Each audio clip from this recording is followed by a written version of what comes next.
On a trouvé Erly dans un village en janvier 2012. Erly était un petit garçon abandonné par sa mère, mais gardé par sa grand-mère. Il n'avait pas encore 3 ans.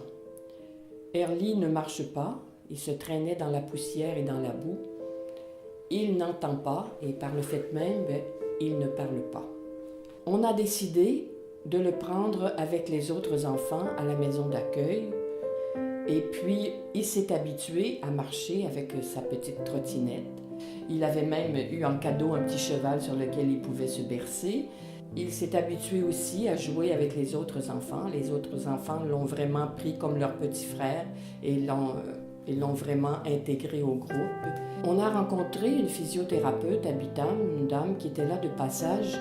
Et elle dit qu'il faudrait lui faire une espèce d'appareil en bois pour qu'il puisse apprendre à se tenir debout et qu'on puisse déplier ses genoux. Alors, on a fait venir un menuisier, il a pris les mesures, il a fait cet appareil. Et alors, Erly s'est habitué, mais petit à petit. Il a beaucoup pleuré les premiers jours, mais on insistait quand même. Et on a trouvé le moyen de le faire tenir debout en le faisant manger. Quand il était debout dans cet appareil, comme il y avait une tablette devant, donc il pouvait manger là. Ce qui fait que ça totalisait à peu près 2 heures par jour où il pouvait être debout. Alors là, on a eu l'occasion de partir pour Libreville, donc on a dit on va l'amener. On va l'amener à Libreville pour pouvoir voir des médecins. Libreville est à 600 km de Bitam, donc on est parti avec lui. On a vu un médecin, un pédiatre, qui a regardé ses jambes et il a dit il faudrait que cet enfant-là porte des appareils. Mais nous, ici au Gabon, on n'a pas ce qu'il faut pour installer des appareils à cet enfant-là. Alors, il faudrait l'envoyer en France. Donc, devant ça, on est revenu à Bitam, puis on s'est demandé qu'est-ce qu'on allait faire. Mais finalement, on a rencontré une personne qui nous a dit si vous allez à Yaoundé, au Cameroun, il y a une physiothérapeute qui fait vraiment des merveilles avec des enfants handicapés. Quand la physiothérapeute l'a vu, elle a dit il y a quelque chose à faire avec cet enfant-là, il va marcher. Donc, elle a dit on va le mettre dans le plâtre pendant 1 mois pour redresser d'abord ses genoux.